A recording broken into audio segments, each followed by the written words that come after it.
the Russian economy turns around when there is a shortage of imports. Welcome to Eagle News Channel. The Russian economy has been able to deal with the drop in foreign supply thanks to parallel imports and increasing local manufacturing. As the cab pulled up to a hotel in Istanbul, Turkey one August afternoon, the passengers checked in. The men who had been in the car climbed out, dragging baggage behind them, and spoke Russian. They had stocked their baggage with high-quality electronics purchased in Austria for use in the classroom. They aren't one-of-a-kind creations, but rather goods made by a Western company that has stopped doing business in Russia because of the military action in Ukraine. Meeting the Russian-speaking group at the Istanbul hotel, Stanislav stated, "Of course it's contraband." Before they returned to Moscow with the presents, Stanislav treated them to dinner. Stanislav is part of a rising subculture of purported import-export specialists in Russia. They want to sneak products banned by the West through customs. Stanislav frequently utilizes trucks to carry stuff like building supplies and heavy gear out of Europe. Many Russian businesses have had trouble finding replacement suppliers since Western sanctions were implemented in response to the Ukraine conflict's outbreak in late February. Lacking access to Western imports of vital components, raw resources, and sophisticated technology, Russia is struggling to maintain a modern economy. Sanctions have a major effect on those targeted. In the wake of the conflict in Ukraine, Russia's economic partners have reported a 20 to 25% drop in imports. According to Alina Rybakova, an economist at the Institute of International Finance in the United States, it is hard to find a Russian industry that does not depend on imports for at least 50%. This is true across a wide range of sectors, including pharmaceuticals, chemicals, machinery, metals, and mining. Stanislav's business has benefited from the sanctions. Foreign commodities were previously freely imported into Russia, reducing the need for smuggling. At last I can input this and that. In light of this new possibility, as he put it. With no discernible ties to Russia, Stanislav does much of his business through European front firms. From there, the goods are shipped by truck from the European Union to one of the nations in the customs union with Russia, such as Kazakhstan or Armenia. An ethnic Russian living in Europe who works in the trade industry remarked, "Any brand that has left Russia, from vacuum cleaners to clothes to booze, is being imported into Russia." This method, however, is inconsistent at best. Ceramic tiles are a popular option for interior decoration. Some new builders have enough bricks to cover half their building, while others have not received their order and there is presently no way to import more. The last shipment was delivered in June and there is currently no way to import more. The other half is a mystery to everyone. The European Central Bank found that in May, American exports to Russia dropped by 85% from a year earlier. This year, imports into Russia are expected to fall by a quarter compared to 2017, according to projections made by the World Bank, WB, the International Monetary Fund, IMF, and other organizations. According to the Kiel Institute for the World Economy, between June and August of this year, Russia imported $4.5 billion less each month than it did in 2021. One of the industries impacted the worst by the import shortfall was the automobile industry, with output dropping by about 80% in September compared to the same month a year ago, as reported by Rosstat, Russia's official statistics agency. Due to a lack of imported parts, Russian officials loosened the criteria for anti-lock braking systems and airbags in vehicles this summer.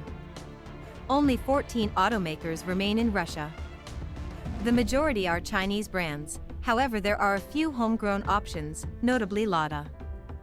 In spite of the unprecedented succession of sanctions, a Russian millionaire claims that high-end products would always be smuggled into the nation due to the large profits to be made from doing so. The billionaire claimed he purchased 2 Maybachs this past summer because he was unable to locate a reliable supplier of his preferred Mercedes model. For the next 2, 3, or 4 years, things will be really challenging. But then we'll figure out a way to change, yet another Russian oligarch put it this way. Just take a look at Iran, where everything is handled internally.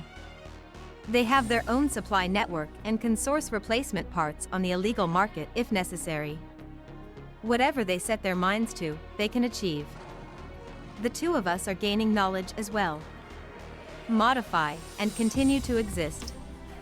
Large income from energy exports, as Russia finds other European consumers, have helped the Russian economy avoid the worst-case scenario so far. Analysts estimate a GDP drop for Russia of 3.5% to 5.5% for 2019. However, due to a series of import limitations, researchers predict that Russia will experience a recession in the long run. These limits have made it impossible for economic sectors in Russia to improve their technologies. Economist Jacob Nell remarked, "It's really difficult to develop a supply chain when you have such thorough bans." Yes, Stanislav thinks so too. Brokers are implementing new regulations to curb the practice of smuggling because of the dangers inherent in such shipments. The EU's proposed criminalization of sanctions evasion hit Stanislav hard in the first week of December. Customs in Kazakhstan delayed one of his shipments. He then remarked, "The situation is getting more and more difficult." Businesses and government agencies in Russia are also seeking creative solutions to the problem of dwindling import supplies. President Putin tasked the seasoned Denis Manturov, Russia's trade minister, with repairing the country's supply chain in July, when he promoted him to the position of deputy prime minister. To protect what he called technical sovereignty and as a matter of national security, Manturov promised to increase domestic production in place of foreign imports. Two-thirds of Russian businesses were having trouble in April, according to a poll conducted that month. This figure decreases to 50% by summer. The Russian government boasts that it has successfully reduced its reliance on imported goods. They plan to attack our air force in an attempt to capture the skies. Nonetheless, we have kept our planes flying and improved our homegrown technology earlier last month, when further details were revealed. Prime Minister Mikhail Mishustin remarked. Russian airlines reportedly having trouble finding replacement parts, according to a report.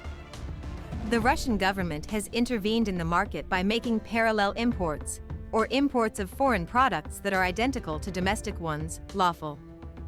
This is especially true for the importers of consumer technology products.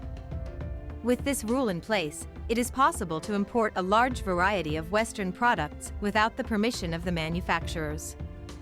Around $10 billion worth of goods, including the iPhone 14, are expected to be imported into Russia this year, according to official estimates. Consumers are free to purchase these phones if they so choose. This is what Prime Minister Manturov said back in September. There was an early push, particularly among Russian entrepreneurs, to establish a locally based economy, in addition to the practice of parallel imports. Soon after the initial penalties were imposed, Cheboksary machinery factory head Grigory Balatin convened a meeting of his allies to plot the company's response. On the banks of the Volga in Moscow is a facility that produces forklifts, tractors, and other pieces of heavy machinery. He made a huge map of the factory and the supply channels it relies on. As a group, they realized that certain fields' reliance on Western supplies was unsustainable. The production of those particular lines was halted immediately. They come up with ingenious solutions to production issues in other sectors as well. Instead of importing microchips for tractors, they chose to develop their own. To master semiconductor and electronic chip production, they source low-cost components from Asia. As it turns out, they're quite simple, but have positive consequences, Balatin said of the methods. When they need a certain component for production, they try to get a similar one in their own country. They swap out the Japanese engines in their forklifts with equipment built in Minsk, the capital of Belarus, a close Russian ally. Naturally, the engines in Minsk are noisier, more expensive, and of lower quality. However, you can find them. The public is slowly adjusting, to quote Balatin. Mr. Balatin admitted that import limitations had a major effect when they were unable to make products of the same quality as before.